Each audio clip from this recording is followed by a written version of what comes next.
हादरून टाकणारी घटना कणकवलीमध्ये घडली। समग्र देशभर आज हा व्हिडिओ व्हायरल झालेला आहे।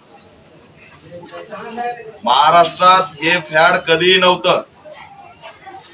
माझ्यासोबत आसिफ शेख आणि त्यांचं कुटुंबीय, त्या कुटुंबाला मी भेटलोय, सगळी माहिती घेतलेली आहे। त्यांच्यावरती मोठा अन्याय, धार्मिक अन्याय या ठिकाणी झालेला आहे। कणकवली हा मतदारसंघ नितेश राणेचा आहे आणि त्याच्याशी संबंधित लोकांनी आसिफ शेख यांना जय श्रीराम बोल म्हणत बेदम मारहाण केलेली आहे। ही एक प्रकारे मॉब लिंचिंग आहे। जर का त्यांची पत्नी त्या ठिकाणी नसती, लहान लेकरू नसतं, तर आसिफ शेख यांचं हत्याकांड सुद्धा या महाराष्ट्रात झालं असतं। आणि या पाठीमागे एक व्यापक षडयंत्र आहे की येणाऱ्या निवडणुका या दंगली घडून भाजपला लढवायच्या, त्याच्यामुळे कुठं ना कुठं असं षडयंत्र सुरू झालेलं आहे। त्यातलाच हा एक प्रकार आहे। अतिशय भयानक पद्धतीचा हा व्हिडिओ आहे आणि या वेदना अफाट आहेत। मी त्यांच्याशी चर्चा केली। भयानक कुटुंबामध्ये भीती आहे, भयभीत झालेत। सगळ्या पोलिसांचा दबाव, सगळ्या नेत्यांचा दबाव, भाजपच्या कार्यकर्त्यांचा दबाव, अशा पद्धतीने हे कुटुंब भयभीत झालेलं आहे। आणि यांनी असणारे 2 जाग्यावरती केस रजिस्टर केलेली आहे। एक पनवेल पोलीस स्टेशनला आहे आणि दुसरी कणकवली पोलीस स्टेशनला आहे। यांच्या भांडणाला जे काही स्वरूप दिलंय ते कुठंतरी वेगळ्या दिशेने जाऊन या घटनेला धरून संभ्रम निर्माण व्हावा अशा पद्धतीने त्या ठिकाणी यांच्यावरच पीडिताला मारहाणीचा व्हिडिओ आहे। तरी सुद्धा मारणाऱ्यावरती जो गुन्हा आहे 323 तोच असणारा आसिफ शेख वरती सुद्धा क्रॉस मध्ये दाखल करण्यात आलेला आहे। खोटा 354 सुद्धा दाखल करण्यात आलेला आहे। या महाराष्ट्रामध्ये मुस्लिम, आदिवासी, दलितांना, ओबीसींना टार्गेट करण्यात येत आहे आणि हे टार्गेट करण्यापाठीमागे राज्य सरकार आहे, गृहमंत्री आणि भारतीय जनता पार्टी RSS आहे। या RSS ची रिलेटेड सगळ्या संघटना आणि लोकप्रतिनिधी आणि पोलीस एकत्र येऊन दलित, आदिवासी, मुस्लिमांना भयभीत करण्याचं काम करतायत।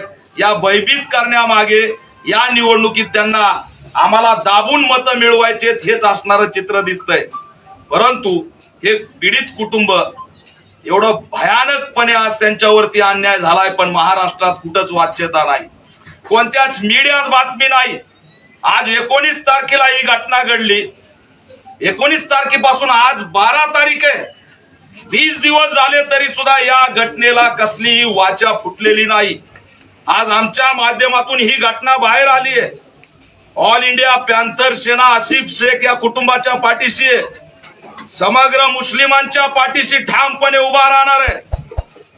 सिंधुदुर्गाचे पोलीस आयुक्त असतील, राज्याचे गृहमंत्री असतील, महाराष्ट्राचे मुख्यमंत्री असतील, या सगळ्यांना आमची मागणी आहे की आसिफ शेख वरती हल्ला केलेल्या आरोपींना तात्काळ अटक झाली पाहिजे।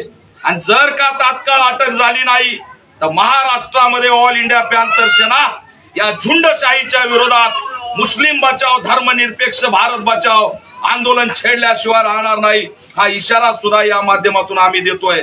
मुस्लिमांना भयभीत करण्याचं काम या माध्यमातून या राज्यात सुरू असल्याचं हे धक्कादायक उदाहरण आज महाराष्ट्रापुढे आलेलं आहे। पण दुर्दैवाने याच्यावरती बोलायला कोणी तयार नाही। नितेश राणे हे मुस्लिमांना धमकावतायत, त्यांना गृहमंत्र्यांनी थांबवलं पाहिजे। माझा बॉस बसलेला आहे सागर बंगल्यावर, पाय तोडायला बसलेला आहे। एक महिला त्या ठिकाणी या भारताची लेक आहे, ती त्या महिला त्या पतीला वाचवताना व्हिडिओ मध्ये दिसते, तरी सुद्धा नराधामांना तिथं दया येत नाही। या लहान लेकराच्या डोळ्याच्या बाजूला सुद्धा लागलेलं आहे।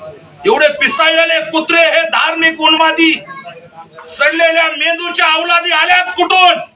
या महाराष्ट्रामध्ये उत्तर प्रदेशचं थेर आम्ही चालू देणार नाही। जे उत्तर प्रदेश मध्ये चालू आहे ते जर महाराष्ट्रात आणण्याचा प्रयत्न केला याद राखा आम्ही खपून घेणार नाही।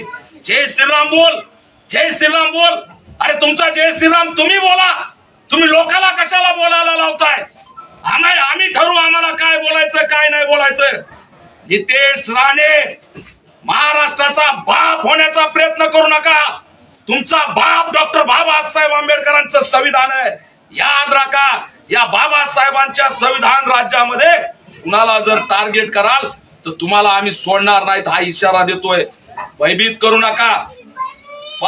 इथल्या टिळक नगरचे पोलीस 141 आशिफ शेखला देऊन गेलेत की तुम्ही सामाजिक तेढ निर्माण करताय.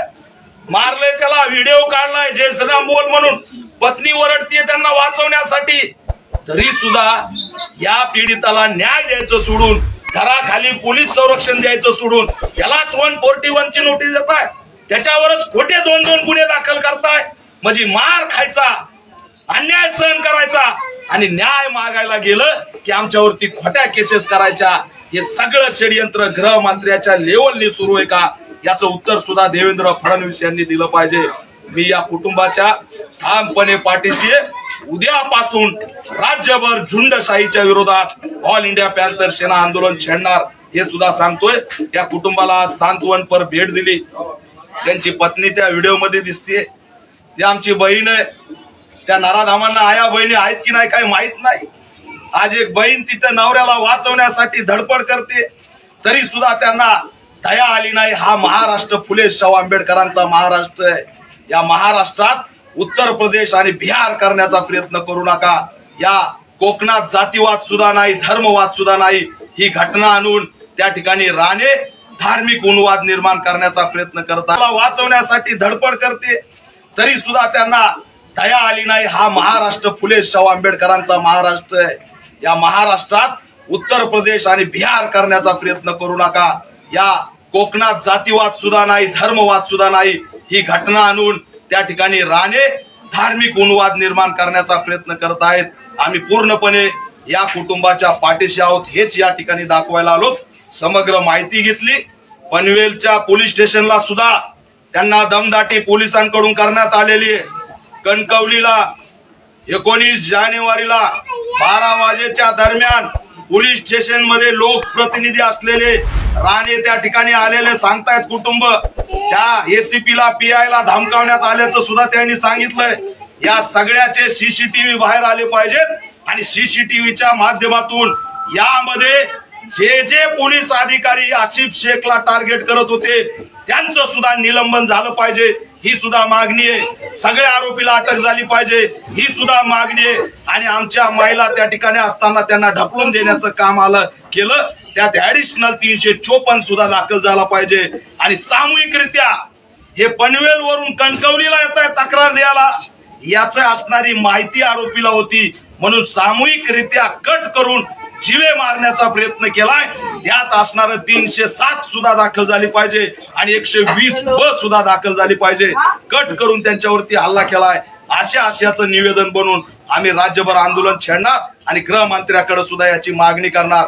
गृहमंत्री देवेंद्र फडणवीस यांना आव्हान आहे की सत्तेसाठी अशा पद्धतीने महाराष्ट्राला या ठिकाणी तोडायचं काम करू नका. तात्काळ त्या आरोपींना अटक करा अशी असणारी आमची या माध्यमातून मागणी आहे. आम्ही पूर्णपणे या कुटुंबाच्या पाठीशी आहेत आणि या ठिकाणी कुणीही नाऱ्याला कोणत्याही घाबरायची गरज नाही. आम्हाला संविधानाने दिलेला अधिकार, नागरिक म्हणून इथं संविधानाच्या बळावरती आम्ही जगणार. आम्हाला धमकवण्याचा कुणी प्रयत्न करू नये असा इशारा सुद्धा या माध्यमातून देतो. माझ्यासोबत आशिफ शेख आहेत, ते 2 मिनिटं या अन्यायाबद्दल बोलतील. साहेब आम्हाला एकच विनंती आहे साहेब तुमच्याकडून की नितेश राणे साहेब आम्हाला एक विनंती आहे साहेब तुमच्याकडून की नितेश राणे आणि व त्यांचे सहकार्य त्यांच्यावरती कठोर ते कठोर कारवाई झाली पाहिजे. ह्याच्या पुढे असा अन्याय कोणाबरोबर झाला नाही पाहिजे म्हणून त्यांच्यावरती कठोर ते कठोर कारवाई करण्यात यावी अशी आमची एक नम्र विनंती आहे. एवढी बेदम मारहाण केली हे बा, ही मारहाण आहे. हा महाराष्ट्र आहे. व्हिडिओ काढून मारलंय, व्हिडिओ काढून. मारहाणीच्या मागे उद्देश काय? व्हिडिओ व्हायरल झाला तर सगळे घाबरले पाहिजेत. घाबरणारी अवलाद नाही.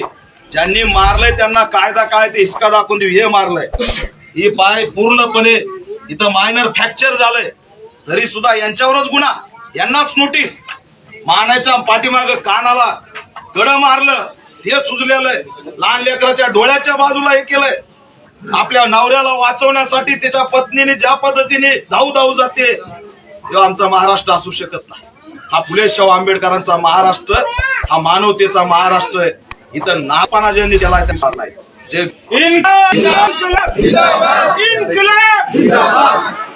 डॉक्टर बाबासाहेब